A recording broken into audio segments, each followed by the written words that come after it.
I'm Miller Andrews, 34. A disabled veteran living on my military benefits after serving 3 tours in Afghanistan. Last month, I received court papers that made my blood run cold. My own family was trying to have me declared mentally incompetent, so they could control my disability payments and the small inheritance my grandfather left me. They claimed my PTSD made me unfit to manage my own affairs, painting me as unstable and dangerous in their petition. What they didn't know was that the judge assigned to my case, the Honorable Patricia Walsh, had served 2 tours in Iraq herself. As I sat in that courtroom, watching my sister testify about my supposed mental decline, while my mother nodded along, I felt something I hadn't experienced since my darkest days overseas: complete betrayal by the people who were supposed to have my back. But when Judge Walsh looked at me with recognition in her eyes, I realized this battle wasn't over yet. If you've ever felt abandoned by those closest to you, stay with me, because this story is about finding strength when everyone else sees weakness. The manila envelope had arrived on a Tuesday morning, mixed in with my usual stack of bills and Veteran Service Organization newsletters.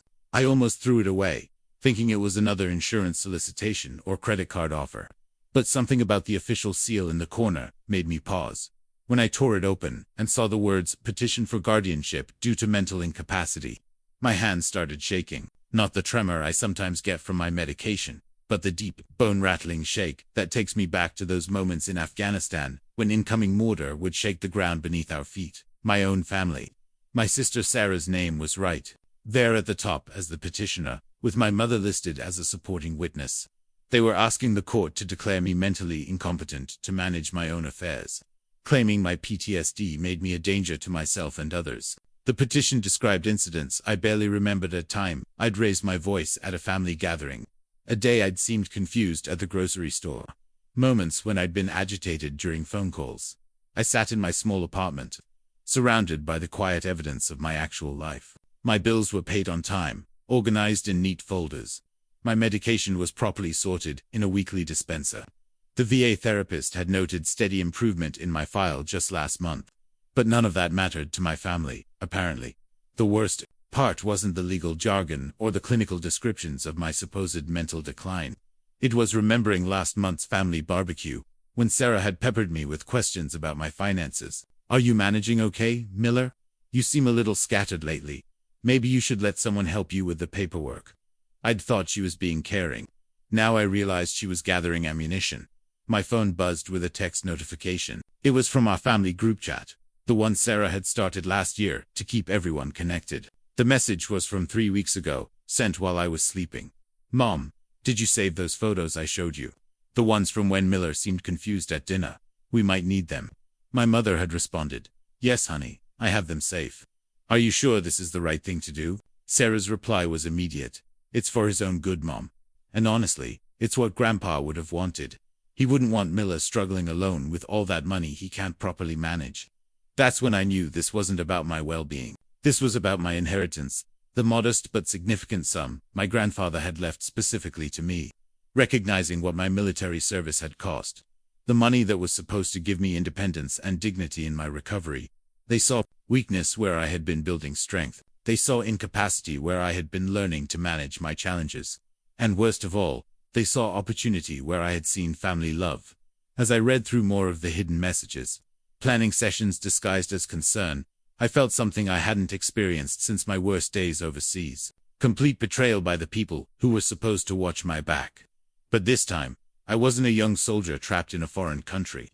This time, I was going to fight back. I pulled out my military service record from the filing cabinet, the official documentation that told the story of who I really was, not the broken, incompetent person my family described in their petition.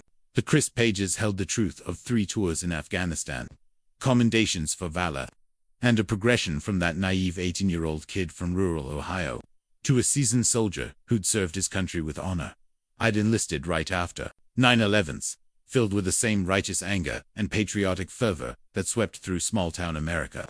My grandfather, a Korean War veteran, had driven me to the recruiting station himself. "The Andrews men serve when their country calls," he'd said, his weathered hands gripping the steering wheel with pride and worry in equal measure.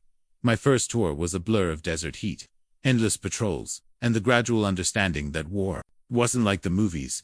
But I adapted, learned, became the kind of soldier others relied on. By my second deployment, I was leading patrols, training new arrivals, earning the respect of men who'd become closer than brothers. The military gave me purpose, structure, and for the first time in my life, a place where I truly belonged. It was during my third tour that everything changed. We were on a routine convoy escort, something we'd done hundreds of times before. I was the gunner in the lead vehicle, scanning the roadside for threats. When the IED detonated, the explosion lifted our armored vehicle and threw it sideways like a toy. When I came to, my hearing was gone and blood was running down my face. But I was alive. Martinez, my best friend, and the vehicle commander, wasn't. The medical discharge came 6 months later, along with a Purple Heart I didn't want, and a PTSD diagnosis I refused to accept. The transition to civilian life was brutal, harder than anything I'd faced in combat. The nightmares, the hypervigilance, the way crowds made my skin crawl. Some days I couldn't leave my apartment. Other days I couldn't sleep because every sound might be incoming fire. But I fought through it, the same way I'd fought through everything else in my life. Therapy, medication, support groups with other veterans who understood what civilians never could. It was slow, sometimes frustrating work, but I was making progress. My grandfather saw it, even when my family didn't. "You've got the stare, son," he'd told me during one of our fishing trips. Using the old military term for the haunted look combat veterans carry, but you're still fighting. That's what matters. The Andrews men don't give up. He understood because he'd been there himself, in Korea, watching friends die in frozen foxholes while the world forgot there was even a war happening.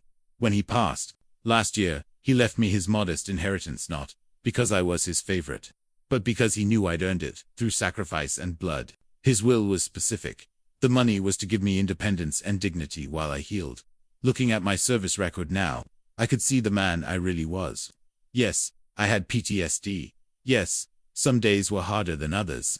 But I also had discipline, resilience, and a proven ability to overcome impossible challenges. I'd managed budgets for military units, led men in life or death situations, and earned the respect of career soldiers who didn't suffer fools. My family saw my struggles and assumed weakness. They saw my quiet days and interpreted them as incompetence. They looked at my military service and saw only damage, not the strength it had forged. But Judge Patricia Walsh would understand. She'd been there herself, in Iraq, facing the same impossible choices and carrying the same invisible wounds. For the first time since opening that manila envelope, I felt something besides betrayal and hurt. I felt hope. Because sometimes, the most important battles aren't fought on foreign soil, they're fought in courtrooms. By people who understand what it means to serve and sacrifice for something bigger than yourself. My family thought they were fighting a broken veteran who couldn't defend himself. They were about to discover they'd picked a fight with a soldier who'd never learned how to surrender. The childhood photo collection sat in my mother's living room, like a shrine to everything I'd never been. 3 albums filled with pictures of my sister Sarah's achievements, honor roll certificates, cheerleading trophies, prom queen crown, while my own childhood existed in scattered snapshots tucked between her moments of glory. Sarah had always been the golden child, the one who could do no wrong in our parents' eyes. While I was getting into fights at school and struggling with grades, she was earning scholarships and dating the quarterback. While I was finding my way through military service, she was building a successful career in marketing and marrying her college sweetheart in a picture-perfect wedding that cost more than my grandfather's car. But I knew something about Sarah that our parents refused to see. She was desperately jealous of the one thing she couldn't have, my grandfather's respect and love. Growing up, Grandpa Joe had tried to connect with both of us, but Sarah was always too busy with her activities, her friends, her pursuit of perfection. She'd roll her eyes when he told his war stories, make excuses to avoid his fishing trips, and generally treat him like an embarrassing relic from a bygone era. She wanted his attention, but only on her terms. And Grandpa Joe wasn't the type to beg for anyone's time. I, on the other hand, hung on his every word. While Sarah was at dance practice, I was in his garage learning to fix engines. While she was at sleepovers, I was listening to his stories about Korea and learning what it meant to serve something bigger than yourself. He saw potential in me that no one else did, especially during those difficult teenage years when I felt like I didn't belong anywhere. That boy's got character. I'd overheard him tell my mother once. He just needs to find his way to use it. Sarah never forgave me for having something she couldn't earn or manipulate her way into genuine respect from the one man in our family who'd seen real struggle and sacrifice. when Grandpa Joe enlisted me instead of her to help him with his affairs as he aged. She'd made snide comments about me taking advantage of an old man. When he specifically requested my help with his will, she'd accused me of poisoning him against the rest of the family. The truth was simpler and more painful for her to accept. Grandpa Joe respected my military service because he understood its cost. He left me his inheritance because he knew I'd earned it through blood and sacrifice. While Sarah had earned her success through privilege and opportunity, he wasn't playing favorites. He was recognizing something she'd never understand. But Sarah's jealousy had metastasized into something darker over the years. Her perfect marriage was showing cracks. I'd heard the arguments through the phone when she thought she was on mute during family calls. Her marketing career was stalling as younger, hungrier employees passed her by. The lifestyle she'd built to impress others was becoming harder to maintain. And for the first time in her life, she was facing real pressure. My inheritance represented more than money. To her it was vindication that she deserved what I had received. In her mind, she was the successful one, the stable one, the one who'd never caused our parents worry or embarrassment. How dare a broken veteran with PTSD receive special treatment from their grandfather, when she'd been the model daughter all along? Looking at those photo albums now, I could see the pattern that had been there all along. Every picture of Sarah's achievements included our parents beaming with pride. Every photo of my accomplishments, my high school wrestling trophy, my enlistment ceremony, even my Purple Heart presentation showed them looking uncomfortable, as if they were attending an obligation rather than celebrating their son. Raised Sarah to believe she deserved the best of everything simply by existing. They'd raised me to believe I had to earn every scrap of recognition through blood, sweat, and sacrifice. And now, when their golden child was struggling for the first time in her privileged life, they were willing to destroy their son to give her what she wanted. The most painful part wasn't Sarah's betrayal. I'd always known she resented me. Was my mother's willing participation in this scheme. She knew the truth about both of us. Had watched Sarah's jealousy poison family gatherings for years. But she was so afraid of losing her perfect daughter's love that she'd sacrifice her broken son without hesitation. As I closed the photo albums, I realized this fight wasn't just about money or legal guardianship. It was about everything that had been wrong with our family for as long as I could remember. Sarah had learned she could get anything she wanted by manipulating our parents' fear of disappointing her. And now, she wanted what Grandpa Joe had given me, not because she needed it, but because she couldn't stand the idea that I had something she didn't. I found my grandfather's handwritten will in my safe deposit box. His careful cursive script, still clear, despite the tremor that had affected his hands in his final years. Reading it again, I could hear his voice in every word, feel his presence in the specific instructions he'd left for my future.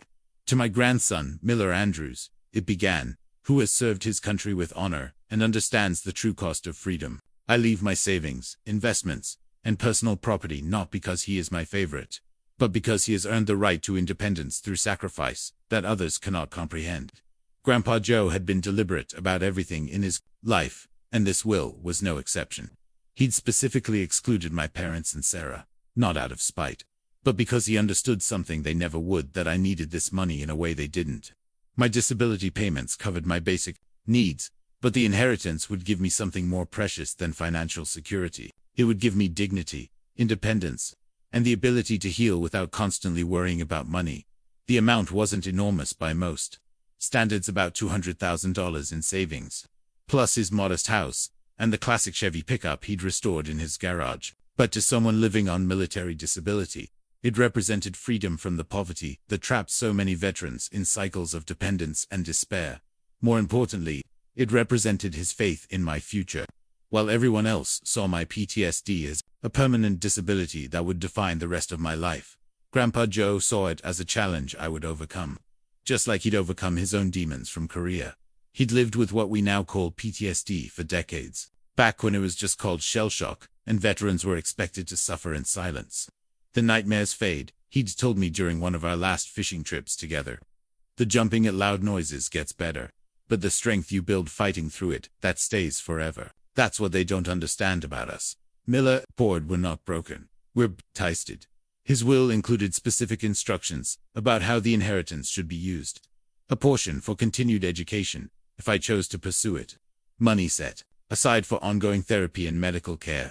Funds designated for a reliable vehicle and safe housing. He'd even included a provision for me to help other veterans in need. because he knew service to others was part of how we heal. But the most important part of his legacy wasn't the money, it was the validation. In a family that had always made me feel like a burden, like the son who'd never quite measured up to his sister's achievements, Grandpa Joe had seen me clearly. He'd recognized my military service as real accomplishment, my struggle with PTSD as evidence of strength rather than weakness, and my potential for recovery as something worth investing in. I remembered the day he'd asked me to drive him to his lawyer's office to update his will. Sarah had been furious, accusing me of manipulating a vulnerable old man. Our parents had been uncomfortable, asking if I really thought it was appropriate for me to be involved in Grandpa Joe's financial affairs, but he'd been adamant. "Miller's the only one who understands what it's like to serve something bigger than yourself," he'd said. "The rest of you have lived comfortable lives, and that's fine. But comfort doesn't teach you character. Miller's earned his character through fire." The lawyer had made sure Grandpa Joe was mentally competent, had him evaluated by his doctor, and documented his clear reasoning for his decisions. He'd been preparing for exactly the kind of challenge my family was mounting now, understanding that his choice to support me specifically would be questioned by those who felt entitled to his money. Reading his words now, I felt the weight of his expectations, along with his love. He hadn't just left me money, he'd left me a mission. To prove that his faith in me was justified. To show that veterans could overcome their injuries and build meaningful lives. To demonstrate that healing was possible, even after the worst kinds of trauma. My family saw my inheritance as an undeserved windfall that should be redistributed according to their sense of fairness. They looked at my grandfather's specific intentions and saw only an old man who'd been manipulated by his damaged grandson. But they were wrong about both of us. Grandpa Joe had been the sharpest, most perceptive man I'd ever known right up until the day he died. And I wasn't the incompetent victim they described in their legal petition. I was a combat veteran who'd survived hell and was working every day to build something better from the ashes of his trauma. His legacy wasn't just the money in my inheritance. It was the example he'd set of how to live with dignity, despite invisible wounds, how to find purpose after loss, and how to invest in the future, even when the present was difficult. Now it was time to prove I was worthy of the faith he'd placed in me, starting with defending the independence he'd died to secure for me. The medical records request forms were hidden in Sarah's purse during our last family dinner, but I'd caught a glimpse of them when she was digging for her phone. At the time, I'd thought they might be for our mother, who'd been having some health issues. Now, I understood they were part of a systematic campaign to gather evidence against me. Over the past few months, Sarah had been remarkably attentive to my medical appointments. She'd offered to drive me to therapy sessions, volunteered to pick up my prescriptions, and even suggested accompanying me to my routine checkups with the VA doctors. I'd been touched by her sudden concern, grateful that my sister finally seemed to understand the challenges I was facing. I'd been such a fool. Going through my phone records, I could see the pattern now. Every time I'd mentioned feeling overwhelmed or having a difficult day, Sarah had been there with follow-up questions. "Are you sure you're taking your medication correctly? Maybe you should write things down so you don't forget. Have you considered having someone help you manage your finances?" She'd been particularly interested in my therapy sessions, always asking about what we'd discussed, whether I felt like I was making progress, if the doctor had any concerns about my ability to live independently. At the time, her questions had seemed supportive. Now I could see them for what they were: intelligence gathering for her legal case. The most disturbing discovery was how she'd been documenting everything. Screenshots of text messages where it seemed confused or upset. Photos of me looking tired or stressed at family gatherings. Even recordings of phone conversations where my voice had been flat or distant. Symptoms of depression that she was now presenting as evidence of cognitive decline. My social media posts had become evidence. Exhibits. A photo of my messy apartment during a particularly bad week was labeled as proof I couldn't maintain basic hygiene. A status update about feeling overwhelmed by paperwork was cited as evidence of my inability to manage my affairs. Even my posts about missing my grandfather or struggling with memories of Afghanistan were being used to paint me as unstable and potentially dangerous. She'd been particularly clever about medical information, since I'd trusted her enough to let her accompany me to appointments. She'd been able to observe my interactions with doctors and take note of anything that could be twisted to support her case. The day I'd been confused about a medication change, she'd been there with her phone, pretending to take notes to help me remember. The time I'd had a panic attack in the waiting room, she'd comforted me while mentally cataloging every symptom for future use. Most insidiously, she'd been creating situations designed to make me look unstable. The family barbecue where she'd repeatedly brought up traumatic memories from my deployment, then expressed concern when I became agitated. The shopping trip where she'd deliberately taken me to the crowded mall during peak hours, knowing that crowds triggered my anxiety, then documented my obvious distress as evidence of my inability to function in normal social situations. I found evidence of her research into guardianship laws, bookmarked articles about PTSD and mental competency, even consultation notes from the lawyer she'd hired to file the petition. She'd been planning this for months, maybe longer, building a comprehensive case while pretending to be my caring, supportive sister. The worst part was discovering how she'd manipulated our mother into participating. Mom's natural worry about my well-being had been weaponized into evidence of my incompetence. Sarah had convinced her that I was hiding the true extent of my problems, that my pride was preventing me from accepting the help I desperately needed. Every expression of normal maternal concern had been twisted into documentation of my inability to care for myself. Looking at the scope of her deception, I felt a familiar sensation from my military days: the cold realization that you've been walking through a minefield without knowing it, and every step you've taken has been carefully observed by an enemy, waiting for the right moment to strike. But Sarah had made one crucial mistake. She'd focused so intently on documenting my struggles that she'd ignored my strengths. Yes, I had difficult days. Yes, I sometimes felt overwhelmed by civilian life, but I'd also been consistently improving, building coping strategies, and demonstrating exactly the kind of resilience that had carried me through 3 tours of combat. She saw weakness where there was actually courage. She interpreted my openness about my challenges as evidence of incompetence, when it was actually proof of my commitment to healing. And most importantly, she'd underestimated the kind of man her grandfather had raised. Someone who'd learned that the most dangerous battles often come from the people closest to you. The intelligence-gathering phase of her operation was over. Now it was time for me to conduct some reconnaissance of my own. The court-appointed attorney's office smelled like old coffee and broken dreams. David G. Martinez, no relation to my friend who died in Afghanistan. But the shared name hit me like a punch to the gut. Sat across from me with a stack of legal documents and an expression that suggested he'd rather be anywhere else. "I'm going to be honest with you, Miller," he said, flipping through the petition my family had filed. "These guardianship cases are tough, especially when you're dealing with PTSD. The burden of proof is on us to demonstrate your competency, and your family has built what appears to be a comprehensive case."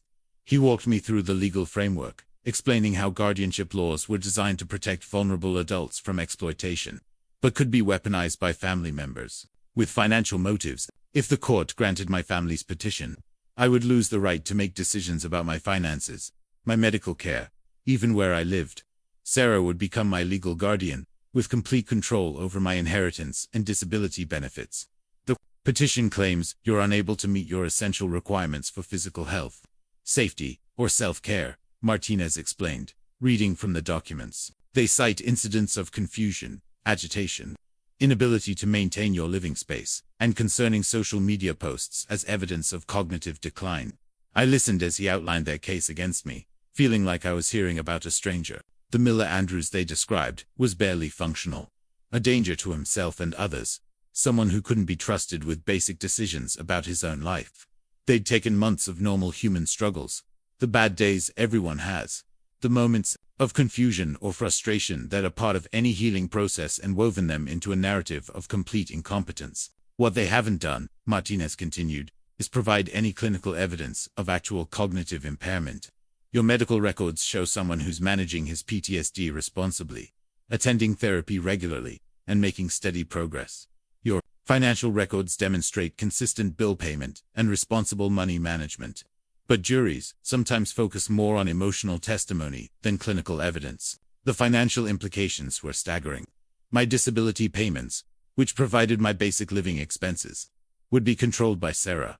My grandfather's inheritance, which was supposed to secure my future independence, would be managed according to her judgment about what was in my best interests. Even my personal belongings could be sold or disposed of if she deemed them unnecessary for my care.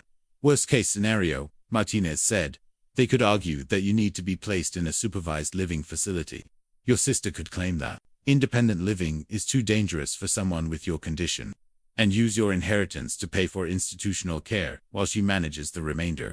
I thought about the small apartment I'd worked so hard to make into a home. The quiet space where I could process my memories without judgment. Where I'd slowly learned to sleep through the night again. Where I'd built routines that helped me manage my symptoms and build toward a better future. All of that could be taken away by a family that saw my healing as inconvenient to their financial plans. But Martinez had also found reasons for hope. The good news is that the judge assigned to your case is Patricia Walsh. She's got a reputation for being thorough, skeptical of family motives in these cases, and he paused, checking his notes. She's a veteran herself. Iraqi war veteran. Actually, that could work in our favor. He outlined our defense strategy. We'd present evidence of my actual competency, my financial records, my medical progress, testimony from my therapist about my improvement and future prospects. We'd challenge their documentation as selective and misleading, highlighting the months of progress they'd ignored while focusing on isolated incidents of difficulty. The key is demonstrating that you're not the person they're describing in this petition, Martinez explained. Yes, you have PTSD. Yes, you have challenging days. But you're managing your condition responsibly and making genuine progress toward independence. That's not incompetence. That's exactly what recovery looks like. We discussed the timeline. The hearing was scheduled for 6 weeks away, giving us time to gather evidence and prepare our case. Martinez would subpoena my complete medical records, interview my therapist, and document my actual daily functioning. We'd also investigate Sarah's motives, looking for evidence that her concern for my welfare was motivated by financial gain, rather than genuine worry. I won't lie to you, Martinez said as we wrapped up our meeting. Your family has invested significant time and money in building their case. They've hired a good lawyer, gathered months of documentation, and they'll present a compelling narrative about a loving family trying to protect a struggling veteran. But they've also underestimated you. He handed me a business card and a folder of legal documents to review. Study these carefully. Think about witnesses who can testify to your competency, friends, neighbors, other veterans who know the real Miller Andrews. We're going to tell your story, not theirs. Walking out of his office, I felt the familiar weight of preparing for battle.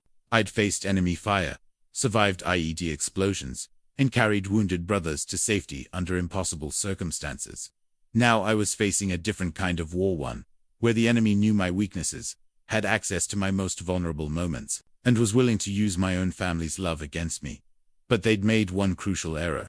They thought I was the same broken soldier who'd come home from Afghanistan 3 years ago. They didn't realize that healing is its own kind of strength, that recovery requires more courage than hiding from your problems. They were about to learn that the man my grandfather had believed in was still fighting, still growing, and still worthy of the independence he died to secure for me. The therapy session notes in my file told a different story than the one my family was presenting to the court.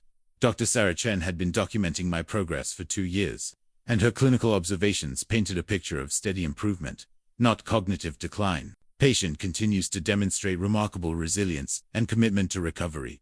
Read one recent entry. While PTSD symptoms persist, Mr. Andrews has developed effective coping strategies and shows consistent progress in managing triggers and flashbacks. His insight into his condition and willingness to engage in treatment suggest a strong prognosis for continued improvement. But I knew my family would never see those notes the way Dr. Chen intended. They'd focus on the word symptoms and ignore progress. They'd emphasize triggers and flashbacks while overlooking effective coping strategies. That's how people who've never faced real trauma understand mental health as a permanent disability, rather than an ongoing process of healing and growth. The truth was that my PTSD had been much worse in the beginning. Those first months after my medical discharge had been a nightmare of sleepless nights, explosive anger, and paralyzing anxiety. I'd isolated myself from everyone, self-medicated with alcohol, and seriously considered whether life was worth living. With these invisible wounds, the incident that broke me had happened on a dusty road outside Kandahar, but it lived in my apartment in Ohio, playing on repeat every time I closed my eyes. Martinez and I had been joking about his girlfriend's cooking when the world exploded around us. The IED had been buried perfectly, invisible until the moment it tore through our vehicle like the fist of an angry god. I'd woken up hanging upside down, my ears ringing, blood running into my eyes. Martinez was still strapped into his seat, but his eyes were empty and his chest wasn't moving. The other guys in the vehicle were screaming, and I could smell burning fuel and something else, something Sweet and terrible, that I later learned was the smell of burning flesh.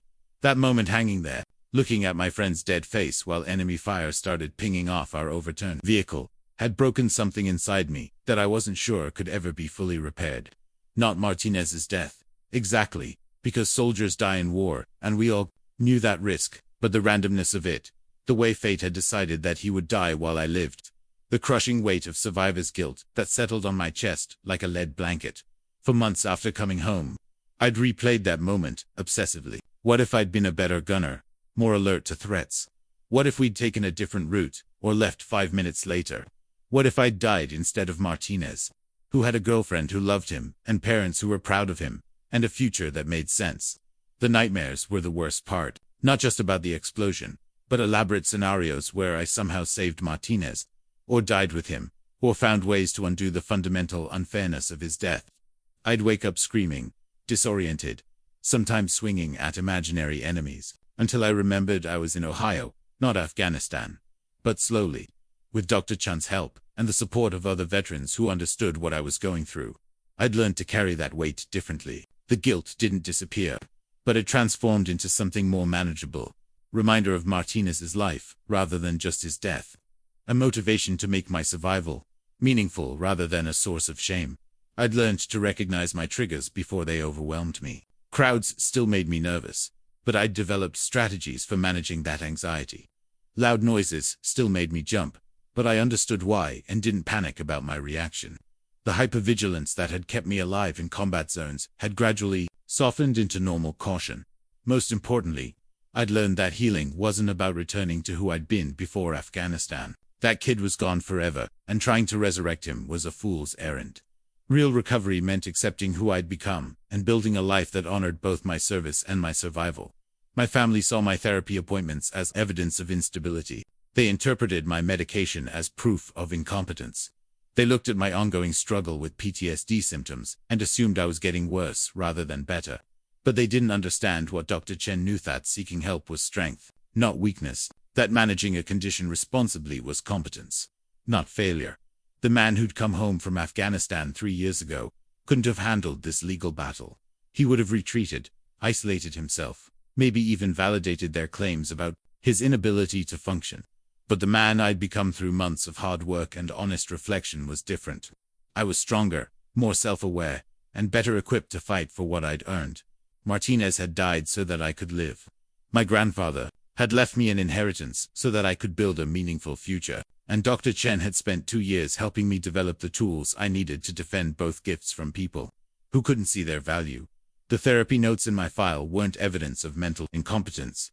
They were documentation of a warrior's journey from trauma to recovery, from isolation to community, from despair to hope. And in 6 weeks, I was going to make sure Judge Patricia Walsh understood the difference. The deposition transcript made for brutal reading, even though I'd lived through every word of it. Sitting in that sterile conference room, watching my sister and mother testify about my supposed mental incompetence under oath, had been one of the hardest experiences of my life, and that was saying something for a combat veteran. Sarah had gone first, dressed in her professional best, every inch the concerned sister, trying to save her troubled brother. Her lawyer had guided her through a carefully rehearsed performance that painted me as a dangerous, unstable man who posed a threat to himself and others. "Can you describe your brother's behavior at the family barbecue in June?" the lawyer had asked. Miller seemed very agitated that day. Sarah had responded, her voice heavy with practiced concern. "He kept scanning the yard like he was looking for threats that weren't there. When my husband's car backfired in the driveway, Miller actually dove behind a table and stayed there for several minutes. It was very frightening for the children." What she didn't mention was that she'd specifically invited me to that barbecue, knowing it would be crowded and chaotic to things that triggered my anxiety. She'd seated me with my back to the street, knowing I felt more comfortable when I could see my surroundings. And when her husband's deliberately loud car had startled me, she'd made sure everyone noticed my reaction, rather than helping me recover from it. "Has Miller ever displayed aggressive behavior?" the lawyer continued. "Yes, unfortunately," Sarah had said, dabbing at her eyes with a tissue. "Last Christmas, he got very angry when our mother asked him about his finances. He raised his voice, used profanity, and stormed out of the house. We were all quite shaken by his outburst." Again, she'd omitted crucial context. Our mother hadn't simply asked about my finances, she'd questioned whether I was responsible enough to manage my grandfather's inheritance, suggesting that maybe Sarah should help me with the money. When I'd tried to explain that I was managing fine on my own, Sarah had jumped in with examples of times I'd seemed confused or overwhelmed, essentially staging an intervention for problems that didn't exist. My anger had been completely justified, but in Sarah's retelling, it became evidence of dangerous instability. The worst part was how she'd twisted my openness about my mental health struggles into evidence against me. Every time I'd confided in family about having a difficult day, every moment I'd shared my fears or doubts as part of my healing process had been catalogued and weaponized. Miller often talks about feeling overwhelmed by simple tasks, Sarah had testified. He's mentioned forgetting to pay bills, getting confused at the grocery store, and feeling like he can't handle basic responsibilities. He's also made concerning comments about feeling like everyone would be better off without him. Those comments had been taken from private conversations during my darkest periods, when I was working through survivor's guilt with the help of therapy. Sharing those feelings had been part of my recovery, not evidence of my incompetence. But Sarah had preserved them like ammunition, waiting for the right moment to fire. My mother's testimony had been even more painful to read, because I could see her genuine love for me twisted into evidence of my incapacity. She'd described finding my apartment messy during a surprise visit, not mentioning that I'd been sick with the flu that week. She'd talked about my confusion during phone calls, ignoring the fact that my medications sometimes made me drowsy. She'd recounted times when I'd seemed distant or unresponsive, not understanding that processing trauma sometimes requires periods of withdrawal and reflection. I'm worried about Miller's safety, she'd said, crying real tears that made my heart break. He's lost so much weight, and sometimes when I call, he sounds like he's not really there. I think he needs someone to take care of him, to make sure he's eating properly and taking his medication. He's my baby, and I can't bear the thought of something happening to him because we didn't step in to help. My attorney had cross-examined both of them, but gently, too gently, in my opinion. He'd asked about my military service, my consistent bill payment, my regular therapy attendance, but their answers had been dismissive. Sarah claimed my military achievements were in the past and didn't reflect my current mental state. My mother worried that my therapy was not working, because I still had bad days. The most infuriating moment came when Sarah's lawyer asked about my relationship with our grandfather. Miller became very possessive of our grandfather. In his final years, Sarah had testified, he insisted on handling Grandpa Joe's affairs, wouldn't let the rest of us help with his care. And I believe he influenced our grandfather's decision to leave everything to him. Grandpa Joe was getting confused toward the end, and Miller took advantage of that vulnerability. This was perhaps the most outrageous lie in her entire testimony. Grandpa Joe had been sharp as a tack until the day he died, and he'd specifically chosen me to help with his affairs because he trusted my judgment and appreciated my military discipline. Sarah had been too busy with her own life to spend time with him, visiting only on major holidays and treating him like an obligation rather than a beloved family member. But in her version of events, I became a manipulative predator who'd isolated a vulnerable elderly man to steal his money. She painted my close relationship with Grandpa Joe as evidence of my cunning, rather than genuine love and respect. The inheritance became proof of my ability to manipulate, rather than recognition of my character and service. Reading through the transcript afterward, I could see how effective their strategy had been. They'd taken every normal aspect of living with PTSD through difficult days, the ongoing treatment, the process of learning to manage symptoms, and reframed them as evidence of incompetence. They'd ignored all evidence of my progress and stability, focusing instead on isolated incidents that could be made to sound alarming to people who didn't understand trauma recovery. Most insidiously, they'd weaponized my own honesty against me, because I'd been open about my struggles, because I'd shared my fears and doubts as part of my healing process, because I'd trusted them with my vulnerability. They had ammunition that a more guarded person wouldn't have provided, but they'd also revealed something important about themselves. Sarah's testimony was too polished, too rehearsed, too perfectly aligned with legal standards for incompetency determinations. My mother's testimony was heartfelt, but clearly coached, filled with terminology she'd never used before, and concerns that seemed to echo legal language rather than maternal instinct. They'd spent months preparing for this deposition, working with lawyers to craft their narrative and practicing their responses. But in their focus on building a legal case, they'd lost sight of the human being they were trying to destroy. Their testimony revealed more about their own motivations than my mental state. As I finished reading the transcript, I felt something I hadn't experienced since my worst days in Afghanistan: the cold, focused anger that comes when you realize someone is trying to kill you, and you have to decide whether to curl up and die, or fight back with everything you have. Sarah and my mother thought they were testifying about a broken veteran who couldn't defend himself. They had no idea they'd just declared war on a soldier who'd learned that the most important battles are fought not with weapons, but with truth, courage, and the kind of stubborn determination that my grandfather had spent a lifetime teaching me to cultivate. The private investigator's report arrived in a plain manila envelope, but the contents were explosive enough to change everything.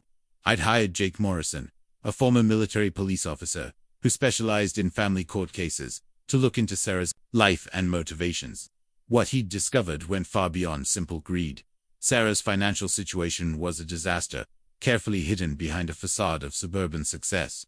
Her husband's consulting business had been hemorrhaging money for over a year, sustaining significant losses from a failed partnership and several clients who'd defaulted on payments. Their mortgage was 3 months behind, and they'd already refinanced twice to extract equity from their home. But the real revelation was Sarah's gambling addiction.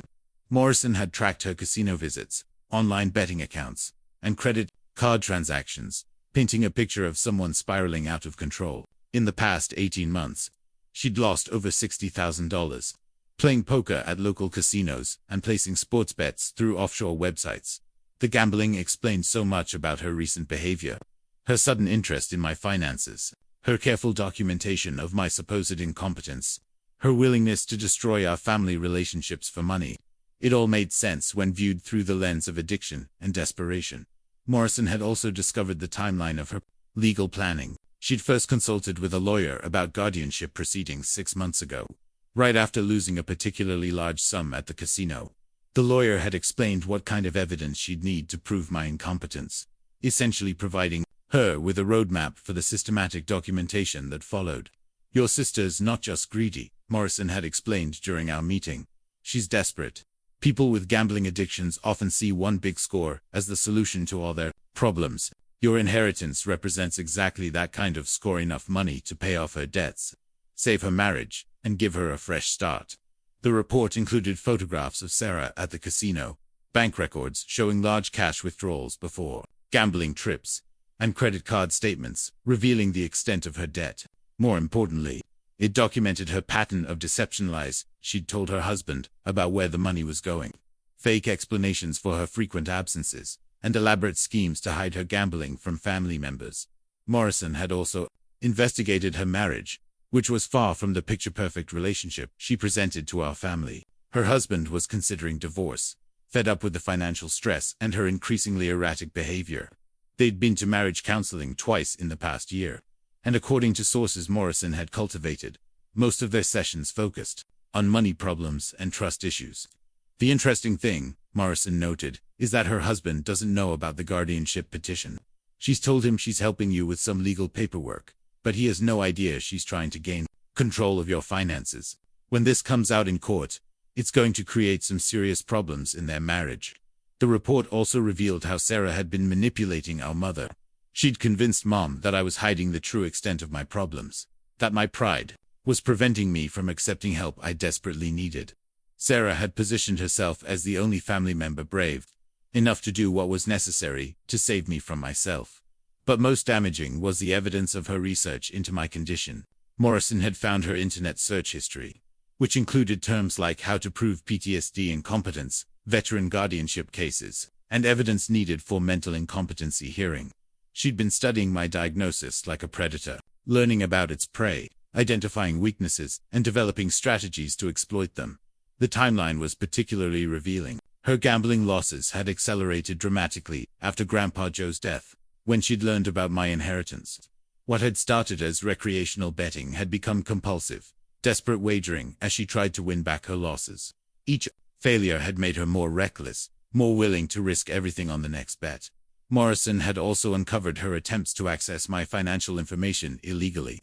She'd called my bank pretending to be my healthcare proxy, tried to get information from the VA about my disability payments, and even attempted to obtain my credit report using false pretenses. All of this would be devastating to her credibility if it came out in court.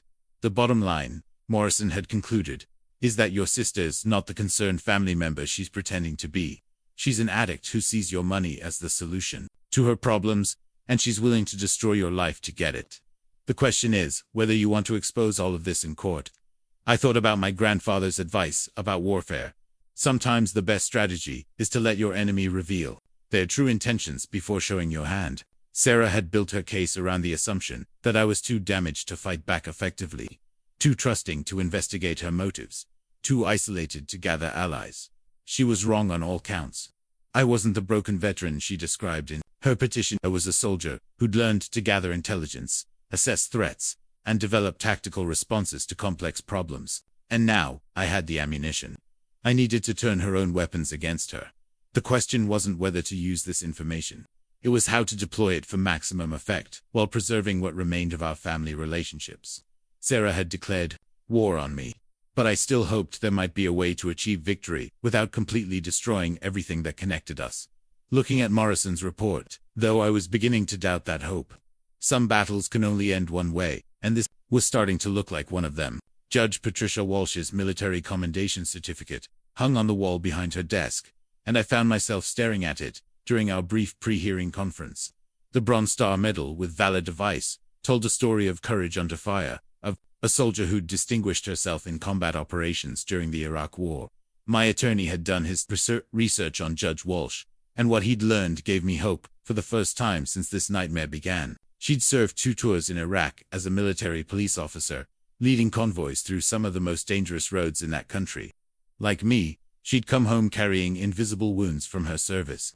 Like me, she'd had to fight for recognition, that her struggles were evidence of strength, not weakness. Judge Walsh has a reputation for being tough but fair, Martinez had told me. She doesn't suffer fools, and she's particularly skeptical when family members claim to be acting in someone's best interests while standing to benefit financially. But more importantly, she understands what it's like to be a veteran dealing with PTSD in a civilian world that doesn't always understand. The judge's background was remarkably similar to mine in some ways. She'd grown up in a working-class family, enlisted after 9/11s, and served with distinction in a war zone that tested her in ways she'd never imagined. Her unit had been responsible for securing supply routes through areas where insurgents regularly planted IEDs and staged ambush attacks.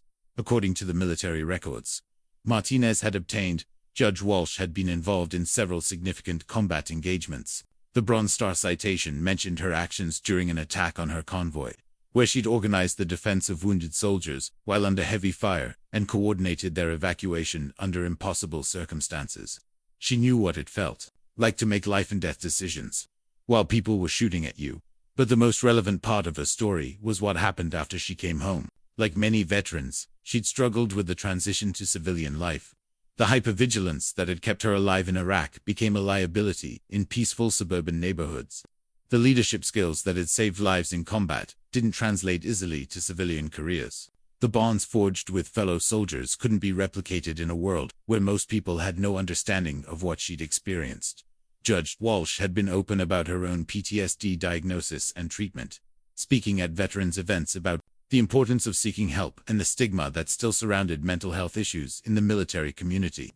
She'd written articles for legal journals about the need for courts to understand the unique challenges facing veteran defendants, and the thing people don't understand about PTSD, she'd written in one widely cited article, is that it's not a sign of weakness or failure.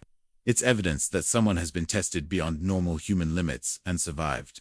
The question isn't whether someone with PTSD can function, it's whether society is equipped to support their recovery and recognize their continued potential. Her judicial record reflected this understanding. She'd consistently ruled in favor of veterans in disability cases, had pushed back against insurance companies trying to deny coverage for PTSD treatment, and had shown little patience for family members who tried to exploit veterans' conditions for financial gain. One case in particular had become legendary in local legal circles. A veteran's adult children had tried to have him declared incompetent so they could sell his house and force him into a nursing home.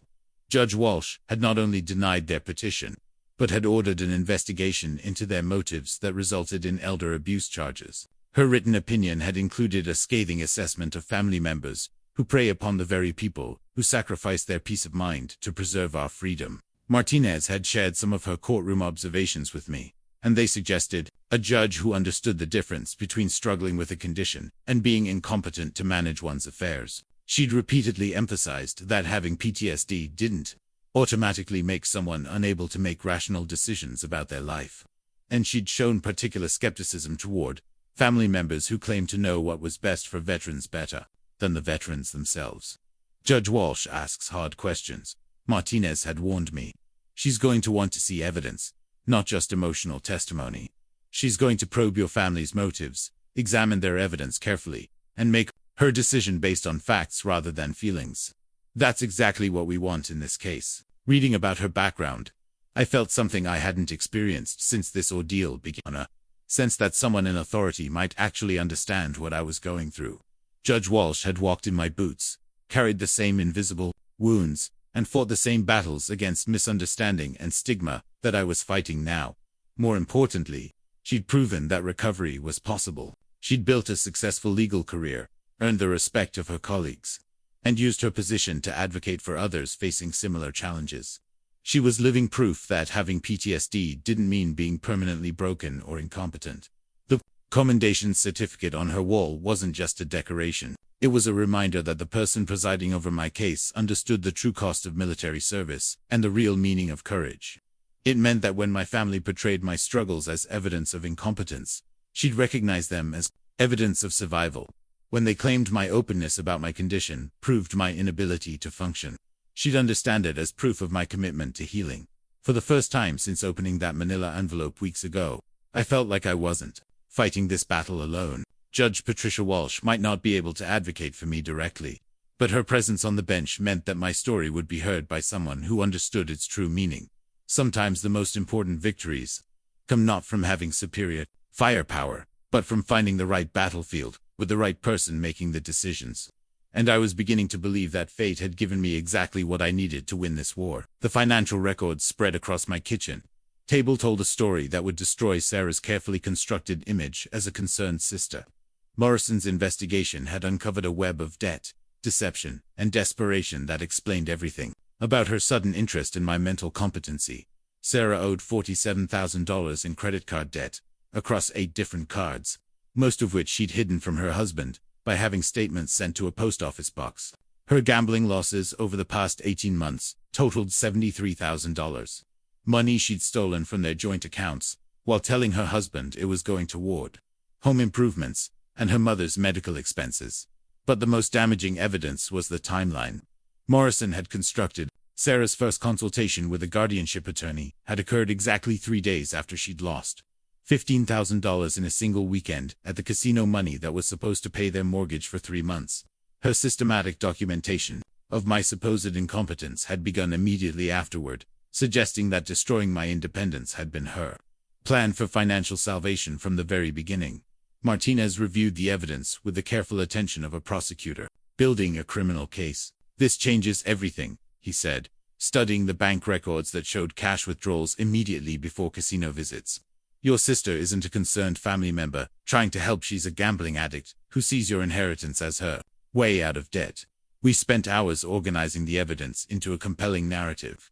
Sarah's internet search history revealed her research into guardianship laws and PTSD-related incompetency standards.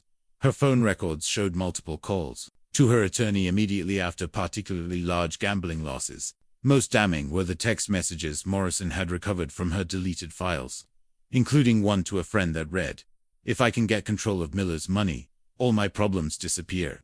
But Martinez cautioned against revealing everything at once. "We need to be strategic about this. If we dump all of this evidence early, Sarah's lawyer will have time to develop responses and damage control. Better to let her maintain her concerned sister act than systematically destroy her credibility with evidence she won't see coming." The plan we developed was methodical and devastating. We'd start with subtle questions about Sarah's finances during cross-examination, making her lie under oath about her stability and motivations. Then we'd introduce evidence of her gambling addiction, her hidden debts, and her research into guardianship laws. Finally, we'd present the timeline showing how her legal planning coincided perfectly with her gambling losses. "The beauty of this approach," Martinez explained, is that every lie she tells to maintain her image makes the eventual revelation more damaging. Judges hate being lied to, and Judge Walsh particularly despises people who manipulate the legal system for financial gain. We also prepared evidence to counter every specific claim Sarah had made about my incompetence. My bank records showed consistent bill payment and responsible money management. My medical records documented steady improvement in my condition. My therapy notes revealed someone actively working on recovery, not someone declining into helplessness. Most importantly, we gathered testimony from people who knew the real Miller Andrews. My VA therapist would testify about my progress and prognosis. My neighbor, an elderly veteran from Vietnam, would describe how I'd helped him with home repairs and grocery shopping. My former squad leader, who'd stayed in touch since my discharge, would speak about my character and resilience. But the most powerful evidence would be my own testimony. Martinez and I spent hours preparing my responses to the questions Sarah's lawyer would ask, helping me articulate the difference between managing a condition and being incompetent to make decisions. We practiced describing my daily routines, my financial management systems, and my plans for the future, all evidence that I was not the helpless, confused person my family described. Remember, Martinez coached me. They're going to try to trigger your PTSD symptoms during cross-examination. They'll ask about Afghanistan, about your worst moments, about times when you've felt overwhelmed or confused. Don't let them bait you into an emotional response that they can use as evidence of instability. The counterattack strategy also included challenging the motivations of my other family members. While my mother's testimony had been heartfelt, Martinez planned to demonstrate how Sarah had manipulated her genuine concerns into support for a guardianship petition that served Sarah's interests, not mine. Your mother loves you, Martinez observed. But she's been fed a steady diet of carefully selected information designed to make her worry. We'll show that her concerns, while real, are based on Sarah's manipulative presentation of isolated incidents taken out of context. Morrison had also uncovered evidence that Sarah had been coaching our mother's testimony, providing her with specific examples to mention and language to use that aligned with legal standards for incompetency determinations. Our mother's genuine, maternal worry had been weaponized by someone who understood exactly how to exploit it. The financial evidence would be particularly devastating to Sarah's case, because it revealed a pattern of deception that extended far beyond her relationship with me. She'd been lying to her husband about money, stealing from joint accounts, and hiding debts while maintaining a facade of financial stability. If she was willing to deceive her own spouse about something so fundamental, how could the court trust her claims about my mental state? As we finalized our strategy, I felt the same focused determination I'd experienced before difficult missions in Afghanistan. This wasn't just about defending my inheritance or maintaining my independence. It was about exposing the truth and ensuring that Sarah's manipulation didn't succeed. The irony wasn't lost on me.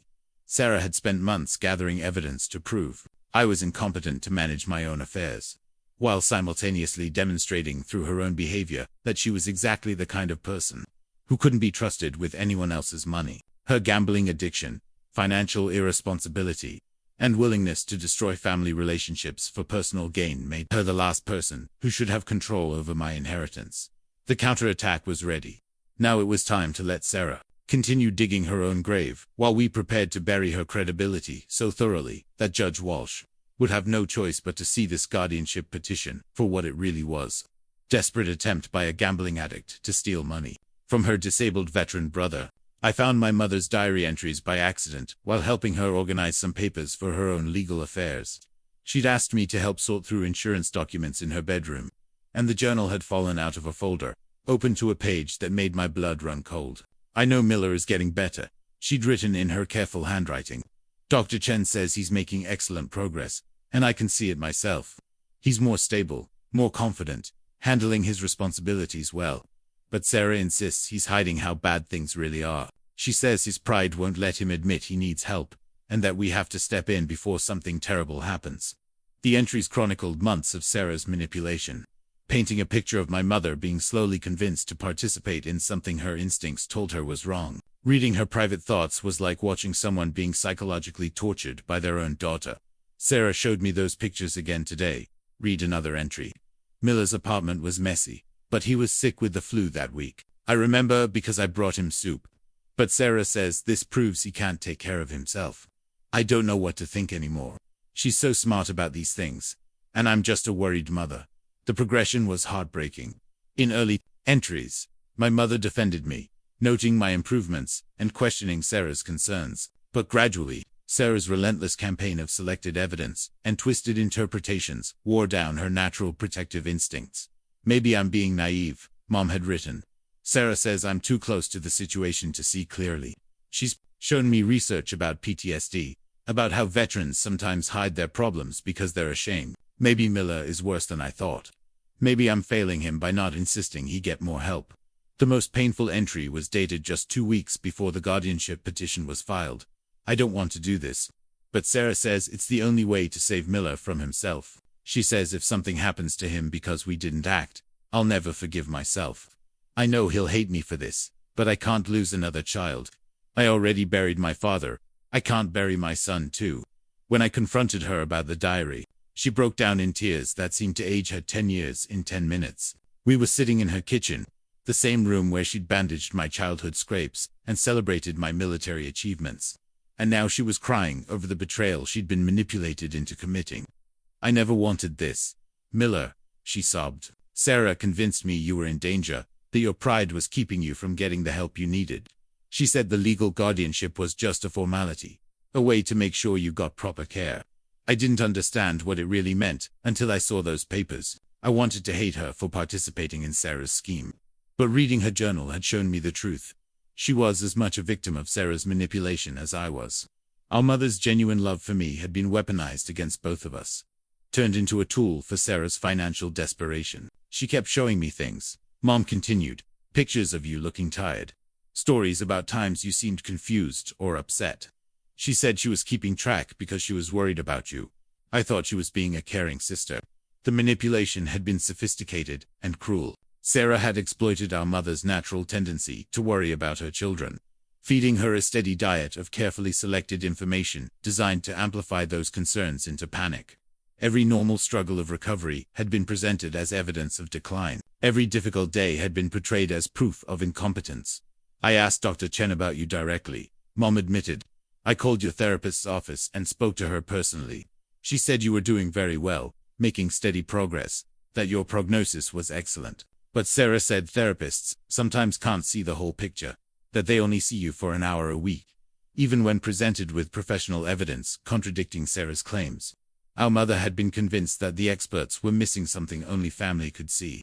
Sarah had systematically undermined every source of accurate information about my condition while positioning herself as the only person brave enough to see the truth.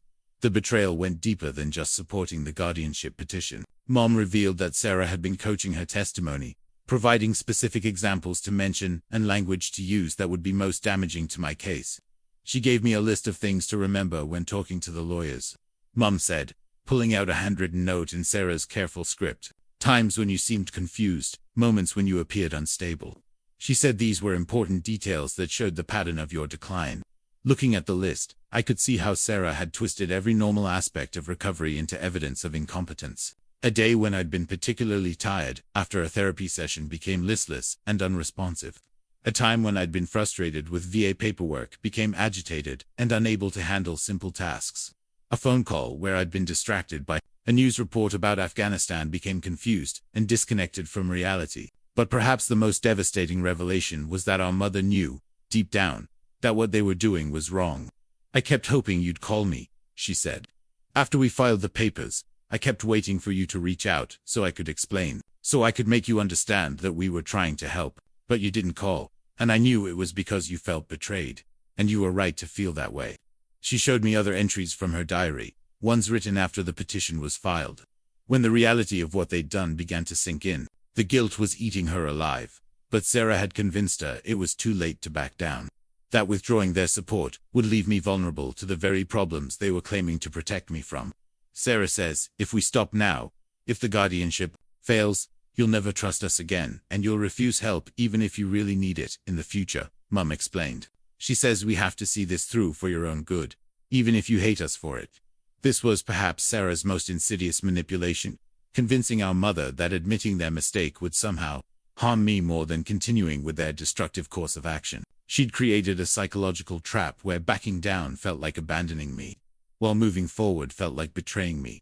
Sitting in that kitchen, watching my mother cry over the impossible position Sarah had maneuvered her into.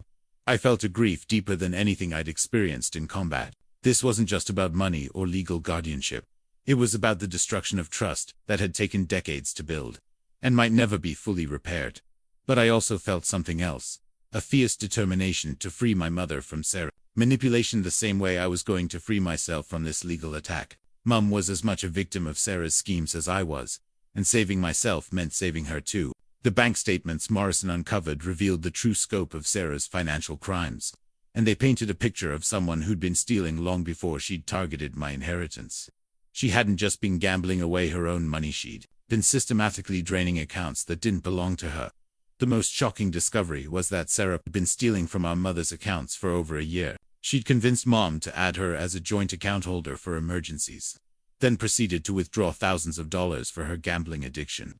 The statements showed a pattern of small withdrawals designed to avoid detection, usually timed to coincide with Mom's Social Security deposits. Your sister has stolen approximately $23,000 from your mother over the past 14 months, Morrison reported, spreading the bank records across my table. She's been particularly careful to take amounts that wouldn't trigger automatic alerts, and she's been covering her tracks by handling your mother's monthly reconciliation statements herself. This revelation transformed everything about the guardianship case. Sarah wasn't just trying to steal my inheritance. She was already stealing from a vulnerable family member, while positioning herself as a protector who cared about our well-being. The financial elder abuse she was committing against our mother made her petition to control my finances look like part of a larger pattern of exploitation. Morrison had also discovered that Sarah's husband was beginning to suspect something was wrong. Bank records showed he'd been questioning large withdrawals and missing money from their joint accounts. Sarah had blamed the shortfalls on my mother's medical expenses and my own needs, essentially using both of us as cover stories for her gambling addiction. She's been playing a dangerous game, Morrison explained, stealing from your mother to fund her gambling, lying to her husband about where the money's going, and now trying to gain legal control of your inheritance to solve all her financial problems at once. The timeline Morrison had constructed was devastating. Sarah's gambling losses had accelerated dramatically after our grandfather's death, when she'd learned about my inheritance. What had started as occasional recreational betting had become a compulsive addiction, fueled by the knowledge that a solution to all her problems was just a guardianship petition away. But perhaps the most damaging evidence was Sarah's internet search history, which Morrison had recovered through contacts at her internet service provider. Her searches revealed a calculated plan to exploit my PTSD for financial gain. How to prove someone with PTSD is incompetent. Guardianship laws, Ohio veteran mental incompetency cases, and most tellingly, how much does guardian control of inheritance? The searches also revealed her research into my specific condition and treatment. She'd been studying PTSD symptoms, therapy notes formats, and medication side effects not to understand or help me, but to identify vulnerabilities she could exploit in court. Her Caring Sister Act had been an elaborate performance designed to gather intelligence for her legal attack. Martinez was particularly excited about a series of text messages Morrison had recovered from Sarah's phone. She'd been coordinating with her attorney about strategy, discussing how to present my normal recovery struggles as evidence of incompetence, and even planning which family members to pressure for supporting testimony. "Look at this message," Martinez said, pointing to a text Sarah had sent to her lawyer. "Miller had therapy today and seemed tired afterward. Can we use this as evidence he's not handling treatment well? Also, should I try to get Mom to visit him unannounced so we can document any problems with his apartment?" The messages revealed the predatory calculation behind her seemingly innocent family visits and concerned phone calls.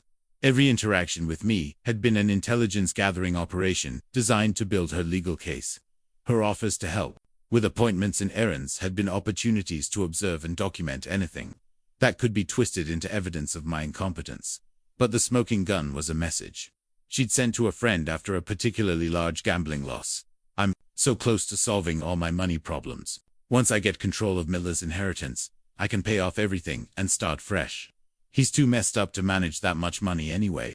This single text message destroyed any pretense that her guardianship petition was motivated by concern for my welfare. It was a confession that she saw my inheritance as the solution to her gambling debts, and that she considered my PTSD a convenient justification for stealing what our grandfather had specifically left to me. Morrison had also uncovered evidence that Sarah had been researching residential care facilities, apparently planning to institutionalize me once she gained guardianship. The facilities she'd investigated were expensive but profitable for guardians, who could charge the estate for necessary care while managing the remaining assets for the ward's benefit. Your sister wasn't planning to just take your money, Morrison explained. She was planning to warehouse you in a facility while she spent your inheritance. The facility costs would eat up most of the money over time, but she'd have complete control over what was left. The final piece of evidence was perhaps the most chilling. Sarah had been researching the legal requirements for involuntary commitment of veterans with PTSD. Her search history included queries about how to have someone declared a danger to themselves or others, what kind of evidence courts required for forced hospitalization, and how guardians could authorize psychiatric treatment against their ward's wishes. She hadn't just been planning to steal my money, she'd been preparing to destroy my freedom entirely. The Concerned Sister Act had been cover for a plan that would have left me locked in an institution while she spent my inheritance on her gambling addiction. Reading through all this evidence, I felt a cold fury unlike anything I'd experienced since combat. This wasn't just betrayal, it was a systematic plan to destroy my life for her financial benefit. She'd weaponized my openness about my mental health struggles, turned my family's love against me, and prepared to steal everything my grandfather had left to secure my independence. But she'd also made a critical error in her focus on building a case against me. She'd left a digital trail that revealed her true motivations and criminal behavior. Every search, every text message, every financial transaction had created evidence that would destroy her credibility and expose her for what she really was, not a concerned sister, but a predator who'd targeted her own disabled veteran brother for financial exploitation. The truth was finally emerging, and it was more devastating to Sarah's case than anything I could have hoped for. She'd thought she was hunting a vulnerable victim. She'd never realized she was walking into a trap of her own making. Judge Walsh's military challenge coin sat on her desk during our final pre-hearing conference. A small bronze disc that represented everything civilians couldn't understand about military service. The coin bore the insignia of her MP unit from Iraq, and seeing it there felt like a message of solidarity from one veteran to another. Martinez had requested the meeting to discuss procedural matters, but I suspected Judge Walsh had agreed to it for different reasons. She couldn't advocate for me directly, but she could ensure that I understood what lay ahead and that my rights were protected throughout the process. Mr. Andrews, she said, her voice carrying the authority of someone who'd commanded respect. In life or death situations, I want you to understand that this court takes guardianship petitions very seriously. We're being asked to remove fundamental rights from an American citizen, and that's not something I do lightly.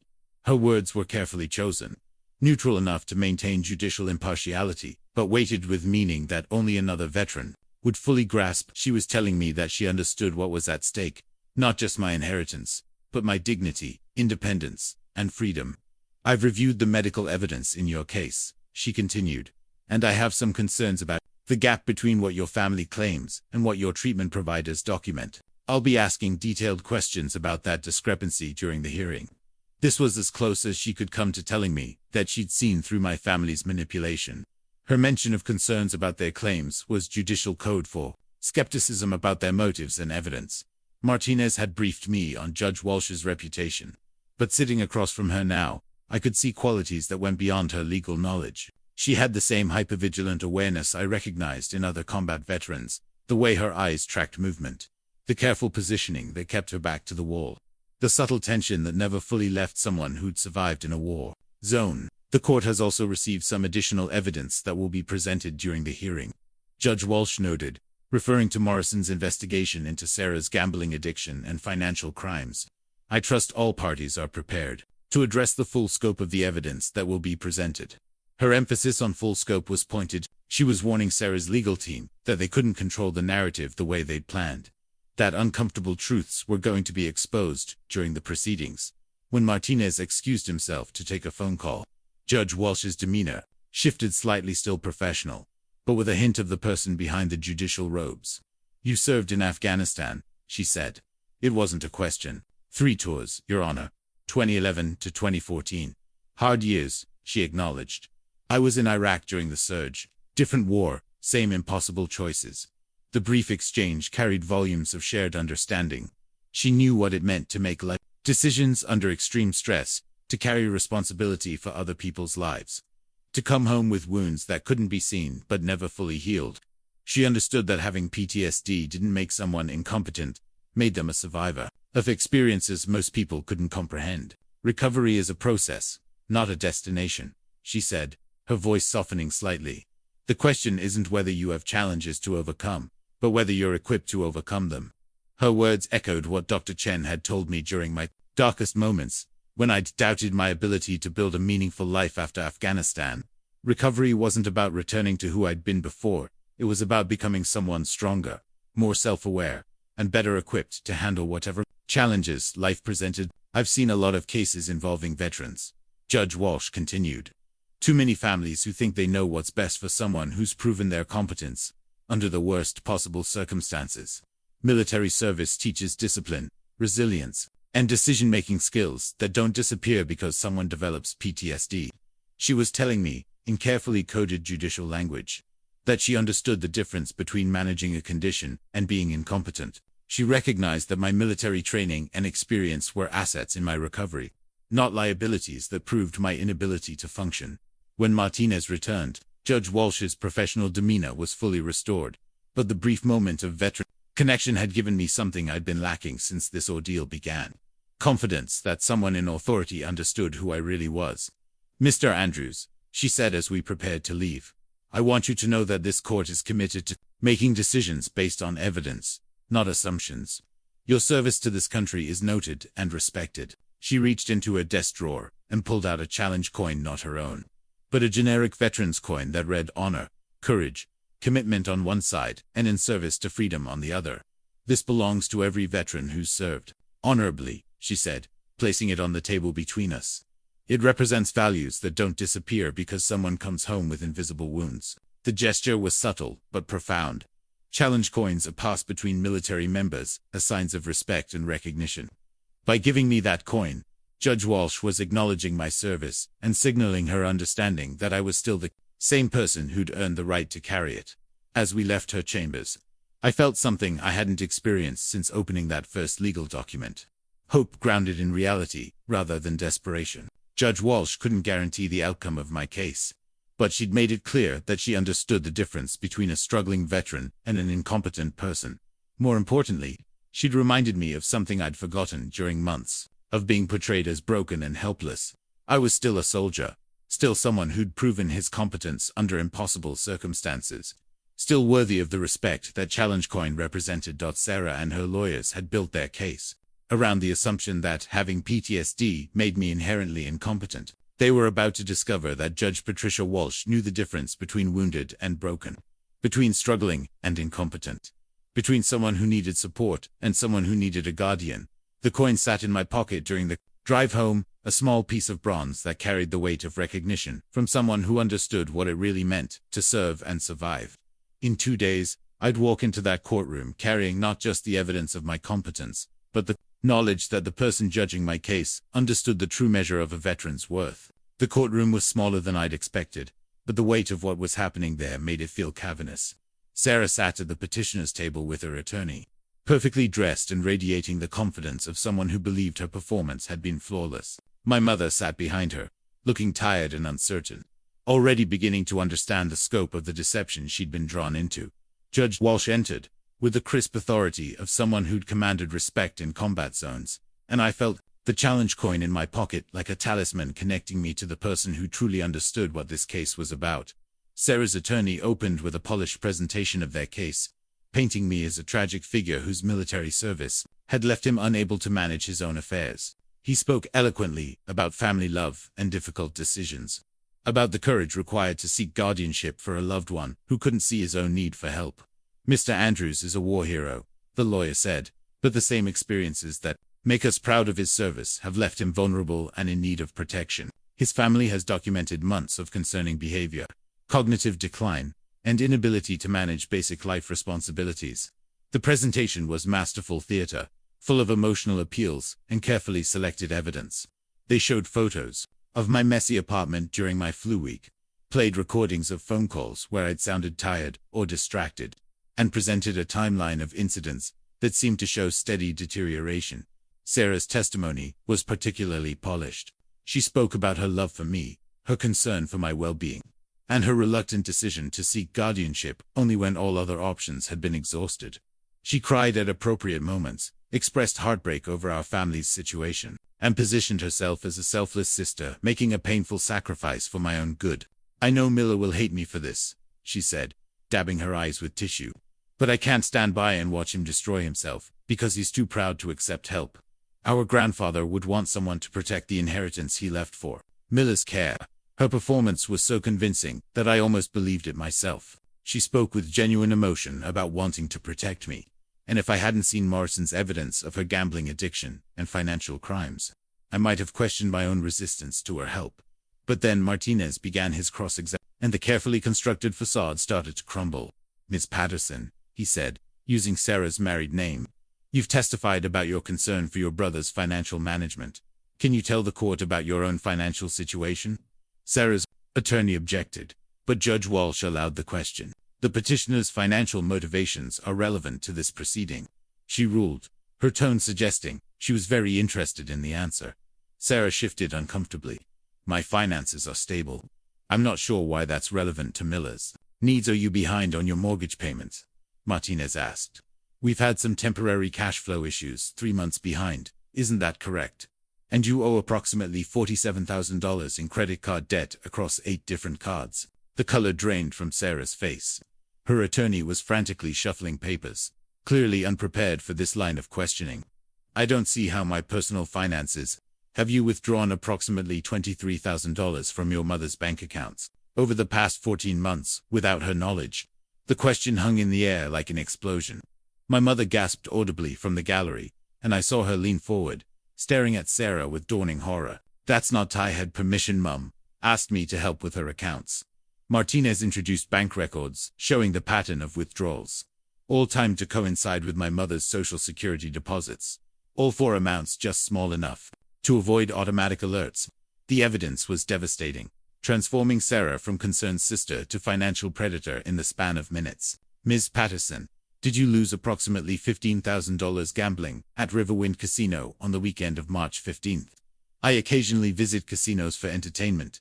Did you lose $73,000 gambling in the past 18 months? Sarah's composure finally cracked. "I don't have a gambling problem. These are isolated incidents, blown out of proportion." But Martinez was relentless. He introduced her internet search history, showing her research into guardianship laws immediately. After major gambling losses, he presented text messages revealing her plan to use my inheritance to solve her debt problems. Most damaging was the message to her friend: "Once I get control of Miller's inheritance, I can pay off everything and start fresh." Judge Walsh's expression grew colder with each revelation. When Martinez introduced evidence of Sarah's research into involuntary commitment procedures, the judge's jaw visibly tightened. "Ms. Patterson," Judge Walsh interrupted, "did you research the legal requirements for having your brother involuntarily committed to a psychiatric facility?" I wanted to understand all the options for helping him." "Did you research residential care facilities with the intention of institutionalizing Mr. Andrews if this guardianship were granted?" Sarah's attorney finally objected strenuously, but the damage was done. Judge Walsh had seen enough to understand that this wasn't about helping MIT, was about neutralizing me as an obstacle to Sarah's access to my inheritance. When it was my turn to testify, I felt calmer than I had in months. The truth was finally being exposed, and Judge Walsh's careful questions revealed someone who understood the difference between managing PTSD and being incompetent. "Mr. Andrews," she asked, "can you explain your daily routine for managing your condition?" I described my medication schedule, therapy appointments, financial management systems, and the coping strategies I'd developed for dealing with difficult days. I spoke about my progress, my setbacks, and my plans for the future, all evidence of someone actively engaged in recovery, not someone declining into helplessness. "Do you believe you're capable of managing your inheritance responsibly?" "Yes, Your Honor. My grandfather left me that money because he believed in my ability to build a meaningful life despite my challenges. I intend to honor his faith in me." Judge Walsh asked about my military service, my understanding of my condition, and my goals for recovery. Her questions revealed someone who recognized that having PTSD didn't disqualify me from making decisions about my own life. The final blow came when Martinez called my mother to testify about Sarah's manipulation. Through tears, she admitted that Sarah had coached her testimony, fed her selective information designed to make her worry, and manipulated her genuine love for me into support for a guardianship petition that served Sarah's interests, not mine. I thought I was protecting Miller, Mom sobbed. I didn't understand what guardianship really meant. Sarah convinced me he was hiding how bad things were, that we had to act before something terrible happened. I never knew about the gambling, the stealing. I thought she was trying to help. Judge Walsh called a brief recess, and when she returned, her decision was swift and decisive. The court finds that the petitioner has failed to meet the burden of proof required for guardianship. The evidence clearly demonstrates that Mr. Andrews is capable of managing his own affairs and making rational decisions about his life and finances. Moreover, the court finds that this petition was filed not out of genuine concern for Mr. Andrews' welfare, but as part of a scheme to gain access to his inheritance for the petitioner's financial benefit. She continued, her voice growing colder. The evidence of financial elder abuse against the petitioner's own mother, combined with her gambling addiction and deceptive conduct throughout these proceedings, demonstrates that she is precisely the type of person who should never be entrusted with another person's financial affairs. The gavel came down like a gunshot, and Sarah's carefully constructed world collapsed around her. She'd thought she was exploiting a broken veteran who couldn't defend himself. Instead, she'd exposed herself as a predator who'd targeted her own family for financial gain. Justice had been served by someone who understood the true meaning of military service, the real nature of PTSD recovery, and the difference between weakness and strength. Judge Patricia Walsh had seen through Sarah's manipulation to the truth that I wasn't the incompetent person they'd described, but a veteran who'd earned the right to independence through blood, sacrifice, and the kind of courage that my grandfather had recognized and honored. The court ruling that Judge Walsh handed down was more than just a rejection of Sarah's guardianship petition. It was a complete vindication of everything my grandfather had believed about my character and potential. But more importantly, it included protective measures that would prevent my family from attempting this kind of manipulation again. The court hereby orders that a restraining order be issued, preventing Sarah Patterson from accessing any financial accounts belonging to Miller Andrews or their mother, Margaret Andrews, Judge Walsh announced. Furthermore, Ms. Patterson is enjoined from contacting Mr. Andrews directly or indirectly regarding financial matters.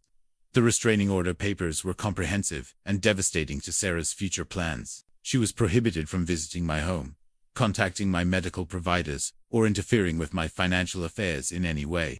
If she violated the order, she would face immediate arrest and criminal charges. But Judge Walsh wasn't finished. Her written opinion, which Martinez read to me later, included language that would follow Sarah for the rest of her life if she ever tried to exploit another family member. The court finds that Sarah Patterson engaged in a systematic campaign of deception, manipulation, and financial elder abuse, designed to gain control of assets that did not belong to her. The opinion stated, her conduct demonstrates a pattern of predatory behavior that poses a significant risk to vulnerable family members. The judge had also ordered an investigation into Sarah's theft from our mother's accounts, referring the matter to the prosecutor's office for potential criminal charges. Elder financial abuse was a felony in our state, and the evidence Morrison had gathered provided a clear basis for prosecution. Sarah's reaction to the ruling was everything I'd expected and more. Her carefully maintained composure crumbled completely. When she realized the scope of her defeat, she'd lost not just the guardianship petition, but her reputation, her credibility, and potentially her freedom. "This isn't over," she hissed at me as we left the courtroom, her mask finally slipping to reveal the desperate, angry person underneath. "You think you've won, but you've destroyed this family. Mom will never forgive you for what you've done to me," but she was wrong about our mother. The revelation of Sarah's gambling addiction and theft had shattered Mom's illusions about her golden child. The woman who'd been manipulated into supporting the guardianship petition was now horrified by what she'd been tricked into participating in. "I can't believe I trusted her," Mom said through tears as we talked after the hearing. "She stole from me, lied to me, used my love for you against both of us. I feel so stupid, so ashamed." The healing between my mother and me wouldn't happen overnight, but Judge Walsh's ruling had freed both of us from Sarah's manipulation. Mom could finally see clearly how she'd been used, while I could begin to forgive her participation in something she'd never fully understood. The criminal investigation moved quickly. Sarah's gambling addiction and financial crimes had left a paper trail the prosecutors found easy to follow.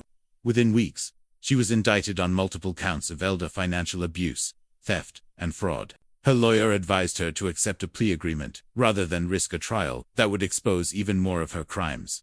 The plea deal required Sarah to pay full restitution to our mother, submit to gambling addiction treatment, and serve 2 years of supervised probation. More importantly, it included a provision that would make any future attempts to exploit family members a violation of her probation, carrying automatic jail time.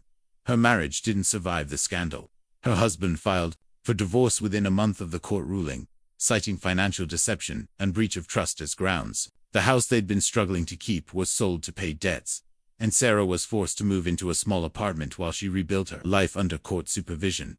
But perhaps the most fitting consequence was how the case affected her professional reputation. Sarah's employer, a prestigious marketing firm, terminated her position when news of her criminal charges became public. The woman who'd built her identity around success and respectability was now unemployed and dependent on the very social services she'd always looked down upon. The restraining order proved its worth almost immediately. Sarah attempted to contact me twice through intermediaries, trying to negotiate some kind of reconciliation that would give her access to my inheritance.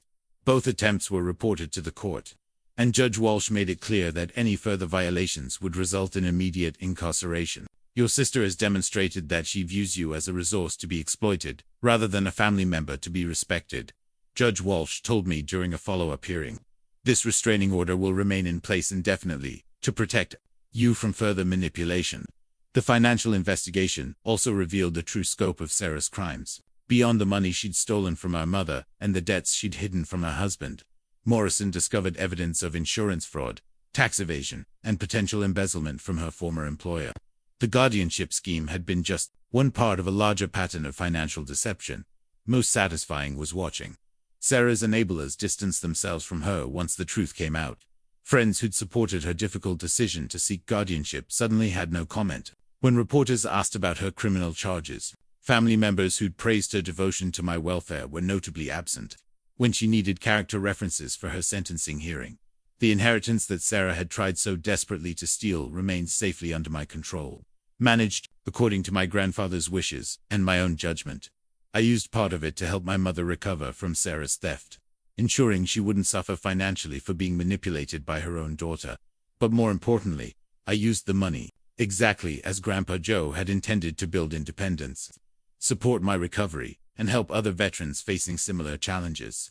I established a small foundation that provided legal assistance to veterans dealing with family exploitation, ensuring that other disabled veterans wouldn't face the same predatory behavior I'd survived. Judge Walsh attended the foundation's inaugural event, and her presence served as a reminder that justice sometimes comes from the most unexpected sources. The veteran judge who'd understood my true worth had not only protected my inheritance, but had helped me transform Sarah's attack into something positive for other veterans in need. Standing in that courtroom, watching Sarah's schemes collapse under the weight of truth and justice, I finally understood what my grandfather had meant when he said that character is forged through fire. I'd survived combat, overcome PTSD, and defeated a family member who'd tried to destroy my independence for her own gain. The inheritance was safe. The restraining order was in place, and Sarah's predatory behavior had been exposed and punished. But most importantly, I'd proven to myself and the world that healing is possible, that veterans can overcome their wounds, and that justice still exists for those brave enough to fight for it.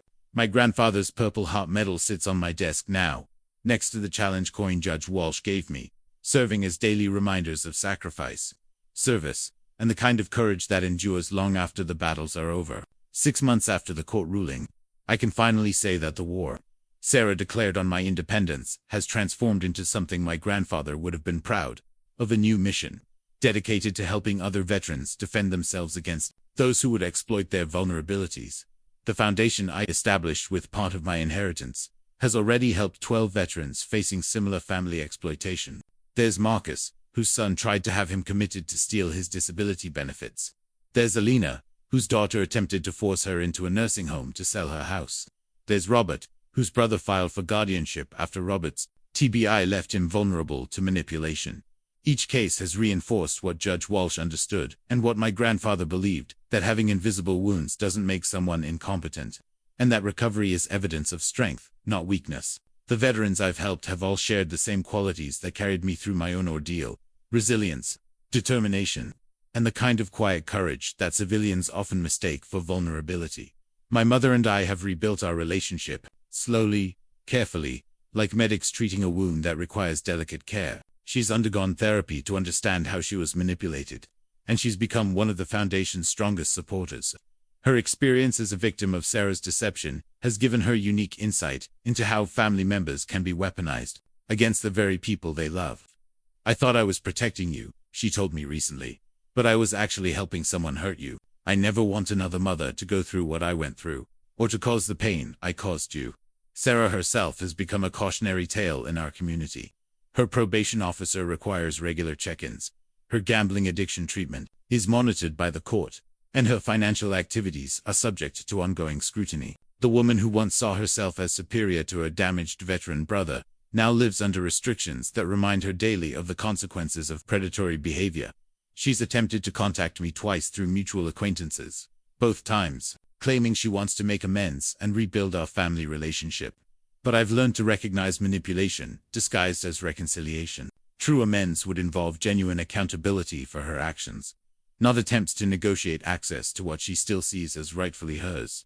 The most meaningful development has been my relationship with other veterans who understand the unique challenges we face. Through the Foundation and my volunteer work with veteran service organizations, I've connected with a community of people who see my PTSD as evidence of service, not disability. They understand that healing isn't about returning to who you were before trauma. It's about becoming someone stronger and more purposeful because of what you've survived. Dr. Chen continues to be amazed by my progress, not just in managing my PTSD symptoms, but in using my experience to help others. "You've transformed your trauma into purpose," she told me during our last session. "That's not just healing, that's post-traumatic growth." The inheritance that Sarah tried so desperately to steal has become exactly what my grandfather intended: Foundation for Independence and Dignity. I've used it to secure stable housing, reliable transportation, and ongoing healthcare. But more importantly, I've used it to build something meaningful that honors both his memory and my military service. Judge Walsh has become an informal mentor, offering guidance on legal issues affecting veterans and occasionally speaking at Foundation events. Her presence serves as a reminder that justice is possible when the right people are in positions of authority, people who understand the true cost of service and the real meaning of sacrifice. "Your grandfather knew what he was doing when he left you that inheritance," she told me at our most recent Foundation fundraiser. "He wasn't just giving you money, he was giving you the tools to build the life you'd earned through your service. The fact that you've used it to help other veterans proves his judgment was perfect." The challenge coin she gave me has worn smooth in my pocket, carried daily as a reminder of the moment when someone in authority finally saw me clearly. It represents more than recognition of my military service. It symbolizes the understanding that veterans are capable of incredible things when given the support and respect they've earned. The Foundation's work has expanded beyond legal assistance to include financial literacy training, family education about PTSD and recovery, and advocacy for stronger protections against elder abuse targeting veterans. Each program reflects lessons learned from my own experience and the experiences of the veterans we've helped. Sometimes, I wonder what would have happened if Judge Walsh hadn't been assigned to my case, if Sarah's manipulation had succeeded, if I'd been too broken to fight back. But then I remember my grandfather's words about character being forged through fire, and I understand that every challenge was preparing me for this mission. My grandfather's Purple Heart reminds me daily that some wounds are badges of honor, evidence of courage under fire rather than reasons for shame. The inheritance he left me has become a legacy that extends far beyond money.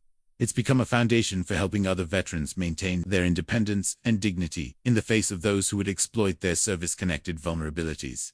The war Sarah declared on my independence ended with my victory, but it also began something larger and more meaningful. Every veteran we help, every family we educate, every predator we expose is part of honoring my grandfather's faith in my potential and Judge Walsh's recognition of my worth. I'm Miller Andrews, 34, a disabled veteran who survived combat, overcame family betrayal, and built something meaningful from the ashes of trauma. My PTSD doesn't define me, my response to it does. My inheritance wasn't stolen, it was invested in a mission that proves every day that healing is possible. Justice exists, and veterans are capable of extraordinary things when given the respect and support they've earned through their service to our country. If you've ever felt betrayed by those closest to you, remember that strength can emerge from the deepest wounds, and that sometimes the most important battles are fought, not with weapons, but with truth, courage, and the unshakable determination to protect others from the predators who mistake service for weakness.